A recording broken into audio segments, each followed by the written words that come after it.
C M ಬದಲಾವಣೆ ಆಗೋದು ನಿಶ್ಚಿತ, ಅದರಲ್ಲೇನು ಸಂಶಯ ಏನಿಲ್ಲ.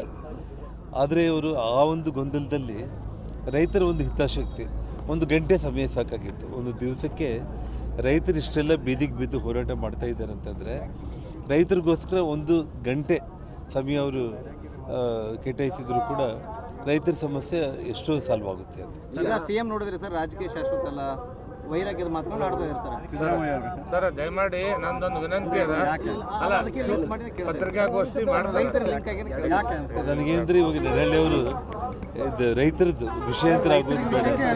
ರೈತರಿಗೆ ನಮ್ಮಲ್ಲಿ ಪ್ರವಾಹ ಬಂದಿದೆ, ಅತಿಯಾಗಿ ಮಳೆ ಆಗಿದೆ, ಇಷ್ಟೊಂದು ನಮ್ಮ ಜಿಲ್ಲೆಯಲ್ಲಿ ಅಷ್ಟೇ ಅಲ್ಲ, ಇದೇ ರೀತಿ ಉತ್ತರ ಕನ್ನಡದ ಅನೇಕ ಭಾಗಗಳಲ್ಲಿ ಇದೇ ರೀತಿ ಆಗಿದೆ. ಒಬ್ಬ ಮಂತ್ರಿ ಕೂಡ ಬರೀ ಟಿಫನ್ ಮೇಲೆ ವೈರಾಗ್ಯದ ಮಾತಾಡ್ಕೊಂಡು ತಮ್ಮ ಸೀಟಿಗೋಸ್ಕರ ನಡೀತಾ ಇದೆ. ಒಂದು ವೇಳೆ ಇವಾಗ ಸಿ ಎಮ್ ಡಿ ಸಿ ಎಮ್ಗಳು ಅವರು ಕುರ್ಚಿ ಕಿತ್ತಾಟದಲ್ಲಿ ಅವರು ಇದ್ದರೂ ಕೂಡ ಕನಿಷ್ಠ ಪಕ್ಷ ಮಂತ್ರಿಗಳು, ಈ ಜಿಲ್ಲೆಗೆ ಸಂಬಂಧಪಟ್ಟ ಮಂತ್ರಿಗಳು ಯಾರಾದರೂ ಕೂಡ ಬಂದು ಇವತ್ತು ರೈತರ ಹೋರಾಟ ಯಾಕೆ ನಡೀತಾ ಇದೆ, ನಡೆಯೋ ಮುಂಚೆನೇ ಇವತ್ತು ದಿನಾಂಕ ನಾವು ನಿಗದಿಪಡಿಸಿದ್ದೀವಿ, ಇವತ್ತು ಹೋರಾಟ ಇದೆ ಅಂತೇಳಿ.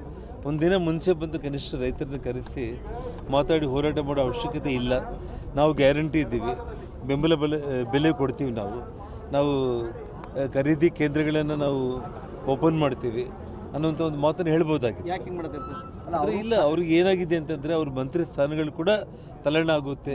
ಅಂದರೆ ಇವತ್ತು ಮುಖ್ಯಮಂತ್ರಿಗಳು ಬದಲಾಯಿಸಿದರೆ ನಮ್ಮ ಸ್ಥಾನಗಳು ಏನಾದರೂ ಬದಲಾಯಿಸ್ಬೋದು, ನೋಡೋಣ. ಯಾರು ಹೆಂಗಾದರೂ ಹೋಗಲಿ, ರೈತರಾದರೂ ಹಾಳಾಗೋಗಲಿ, ಜನರು ಏನೇ ಹಾಳಾಗೋಗಲಿ, ಅವ್ರ ಕಣ್ಣೀರು ನಮಗೆ ಬೇಕಾಗಿಲ್ಲ, ನಮ್ಮ ಸೀಟ್ ನಮಗೆ ಬೇಕು. ಮುಖ್ಯಮಂತ್ರಿ ಬದಲಾಯಿಸೋದ್ರಲ್ಲಿ ನಮ್ಮ ಸೀಟ್ ಕೂಡ ಏನಾದರೂ ಹೆಚ್ಚು ಕಡಿಮೆ ಆಗ್ಬೋದಾ, ಅದು ನೋಡ್ಕೊಂಡು ಮತ್ತೆ ಬೇಕಾದರೆ ಮುಂದೆ ನೋಡೋಣ ಅಂತ ಏನಾದರೂ ವಿಚಾರ ಮಾಡ್ತಾ ಇರಬೇಕಂತ ನನಗನ್ಸುತ್ತೆ. ಸರ್ ದಯಮಾಡಿ